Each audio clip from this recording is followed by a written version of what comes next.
Today's video is going to be very different to what I usually do because, well, I'm not reviewing a car, okay? But I live in what has been considered the most dangerous city in the world.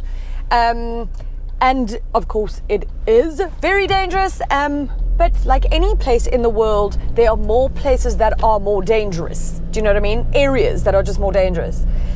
One of these places, and one that I frequent a lot and most of Cape Townians do, is the N2 between sort of Cape Town and Somerset West. And unfortunately it's a road that we all just have to use. If you want to go to the airport, you have to use it. And so that then goes for tourists as well who will be traveling on that road. It is considered one of the most dangerous roads in South Africa, if not the world, not only because of the fatal crashes on it, but also because of the high crime rate, the sort of incidents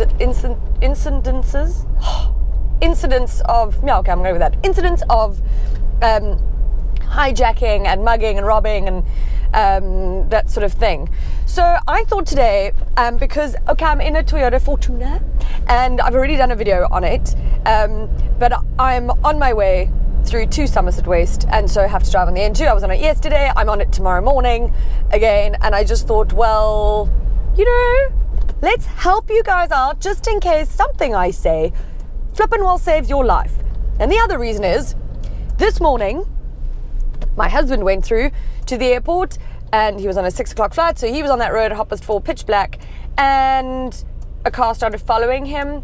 So thankfully, okay, not for the people that were involved, there was an accident, not a minor one, and so there were police on the side of the road, and so he pulled over where the police were and these guys drove off. But a harrowing experience nonetheless, because you just think, what if the police weren't there?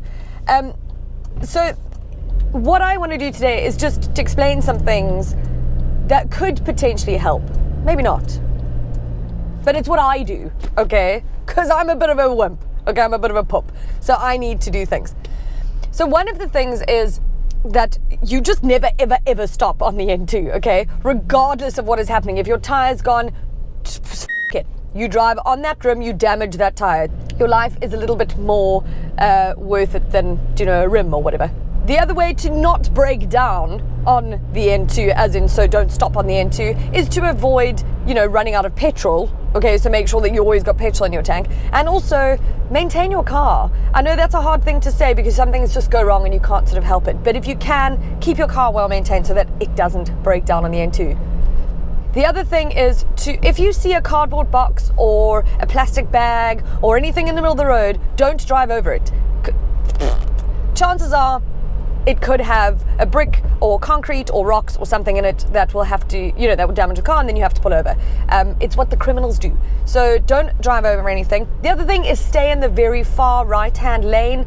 That's our fast lane here in South Africa, even though some of you N2 drivers believe that it's just your Sunday cruise lane. It's not, okay? But if you drive in that lane, it's because then you're sort of furthest away from the shoulder where maybe peeps are. But a thing that I do is I tend to drive in the middle lane as much as, because if there are people on the side of the road, I sort of go into the lane that's furthest away from them, just because I'm scared that they're going to throw something. Because they do that as well, they throw rocks and shit.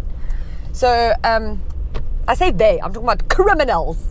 I think the main thing about being on somewhere like the N2 and kind of the rest of South Africa, and I know if I'm talking to South Africans on this video, most of you know this anyways, is just to always be vigilant, always be aware, know what's happening. Like don't, okay, and you shouldn't anyway, but don't text on your phone, don't sort of play around on your music, don't have your music like blaring or whatever, just sort of concentrate. And I know it sounds like, oh, you're just a prude because you like just driving, like whatever, but actually it could save your life and it could save somebody else's. So that's what I do. I'm like very sort of aware. I've got emergency numbers sort of on my phone loaded, and especially like one of the things is to avoid these sort of N2 or dangerous roads or whatever at night or in the dark. For me, that's hard, okay? My work requires me to drive on that road many early mornings and many late nights. So, and by myself. So what I do is I load my phone with emergency numbers. I have it on that number. There's one number that I use. I'll put some numbers below the video so you can check it out. And then I have that so that if anything happens, all I have to do is quickly press go, you know, green button, so that it phones someone. if you are in the unfortunate circumstance that you are actually having to pull over, or you've broken down, or you've hit something and the car won't move and you're just stuck, the suggestion is that you stay in the car, obviously, with the doors locked, windows up, and all that jazz. I must be honest, this is where things get very tricky for me. If I had to break down, touch wood that I don't, or anything like that, I know I'll cuck myself. Okay, I'll stay in the car and lock the door, but people coming to the car, I'm like, ah! Like, I'll just cry. But I would have hopefully phoned someone who would be on their way. There are also cameras on the M2, so they do tend to see any sort of suspicious behavior, and they do sometimes deploy cops to you, hopefully. But they're also sort of understaffed and everything, so you can't really always rely on just policemen. And then there's one other tip as well, which is that if you do break down or something happens, is to be, I think this is just in general, I'm like this, be suspicious. Be suspicious of everybody. Do you know, if someone stops to help you, do you know, maybe like open your window like a little bit and just sort of gauge whether they're terrifying or not, which you can never really tell, to be honest, but perhaps you can. If you get a funny feeling, your gut tells you, no, just stay in the car and tell them it's fine. That like helps on the way if there is. And if you don't have help on the way, or your phone's died, which you shouldn't, because you should have a charger in your phone, and your phone should be charged, is get them to phone somebody for you.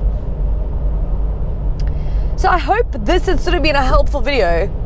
I know it's probably very random to somebody, and maybe very obvious to a lot of people, but to a lot of people maybe it's not. And if one thing I've said in this entire video helps somebody get out of a situation, or that they are prepared for a situation, then my job is done. I like to help people, you see.